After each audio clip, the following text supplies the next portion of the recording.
The prevalence of misconceptions and misunderstandings about the history of the Holocaust is one we have run into repeatedly during this course.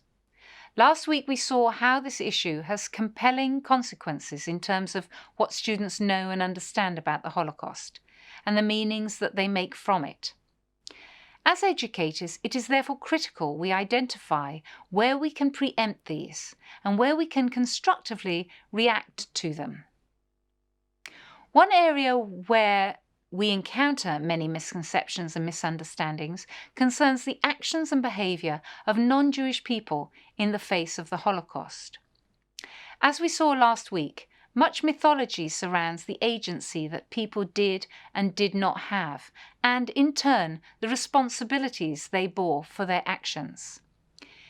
Here at UCL, we have developed material which works to counter some of the most dominant misconceptions and misunderstandings in this area. The first example we want to share with you relates to our findings that the majority of students hold Hitler as solely responsible for the Holocaust. Let's hear now from Paul Sammons about teaching material which addresses this misunderstanding. And we provide them with a range of more than 30 different case studies, detailed case studies of people who were involved in many different ways with this genocide. And the key task that students are asked to do is, first of all, to read individual cases themselves and then to share what they've learnt with a small group of their colleagues. It's a social constructivist approach rather than a behaviourist approach to pedagogy. It's a way of them testing out their own pre-thinking and to share the stories with their colleagues. And each of those case studies, or the vast majority of those case studies, in their complexity and in their depth, will actually disrupt many of those preconceived ideas. They'll find that people did have good knowledge about what was happening, that the concentration camps were not places that were entirely separated off by the barbed wire fence, that actually the concentration camps spill out into the local communities, that there's all sorts of engagement with the local community. People sell goods to the camp and they take slave labour from the concentration camps. People see the brutality from their homes, from their windows that overlook these concentration camps. They know what's going on. They understand what's happening.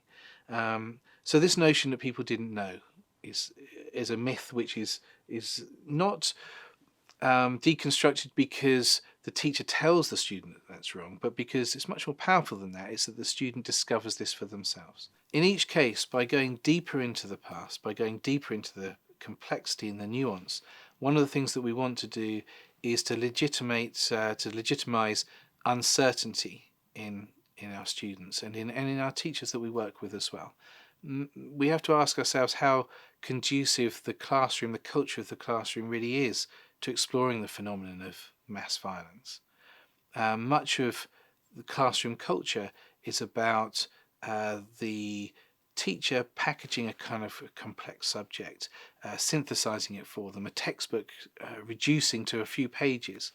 But really, genocide is this certainty in much teaching and learning doesn't feel true to our engagement, our encounter with the Holocaust itself. And we need to find ways to be comfortable with that kind of uncertainty and to allow ourselves to continue to struggle with those questions. So this, as I say, is a lesson which very much focuses on the explanations of the Holocaust and the motivations and the behaviour of perpetrators, of collaborators, of bystanders, rescuers and resistors.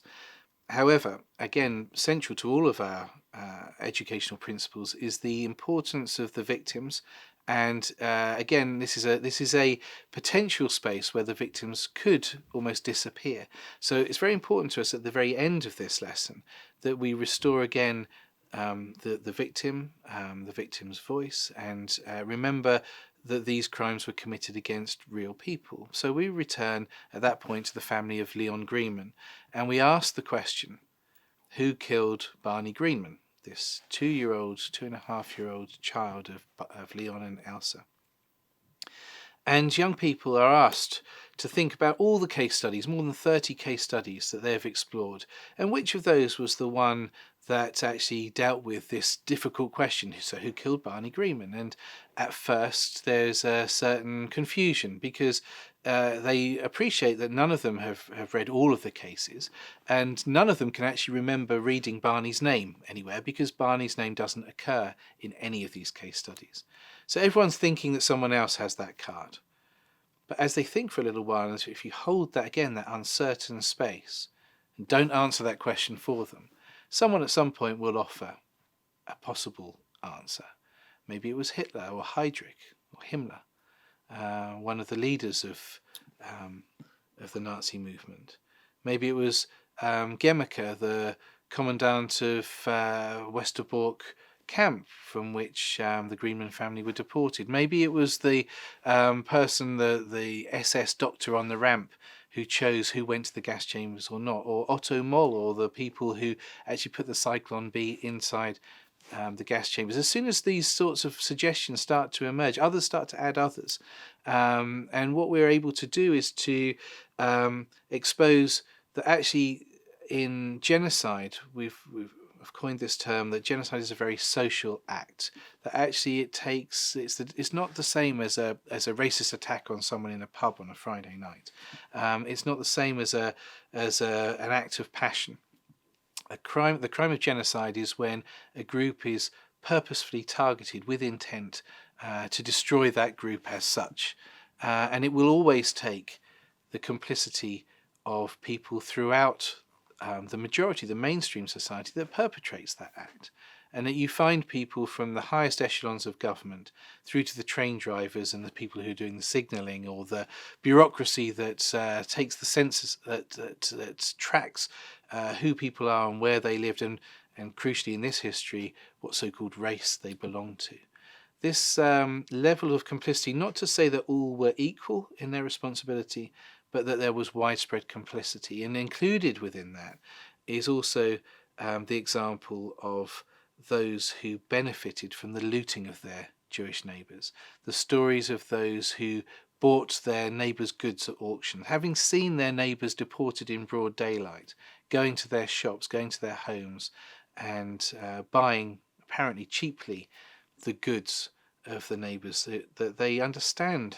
If they don't understand fully those people's fate, they know that this is a terrible crime that is being committed. And yet we see them gazing into the camera with smiles on their faces, telling the authorities, if you like, that this is a good thing and thank you for doing this. And that point, those people are no longer bystanders to this crime.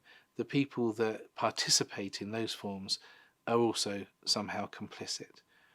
So students are left with a much more complex understanding of how and why genocide is possible, a much wider understanding of those that were complicit, but also some very difficult questions, understanding that many people could become party to great crimes when only playing a very apparently small role themselves, distancing themselves, as Zygmunt Bauman has said, that genocide becomes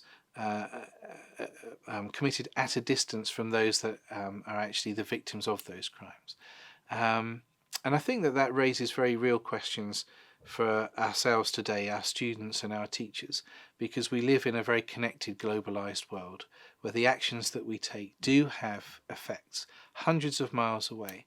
And if we are forced by our encounter with this traumatic and complex past to recognize the many different levels of complicity, it's natural, and many students do reach to the present. We don't tell them to do this, we don't tell them this is the lesson, but on their own volition, many young people and many teachers, many colleagues start to make those kinds of connections. Well, what role do I have? What is my place in this world? And how far am I potentially complicit in mass injustice?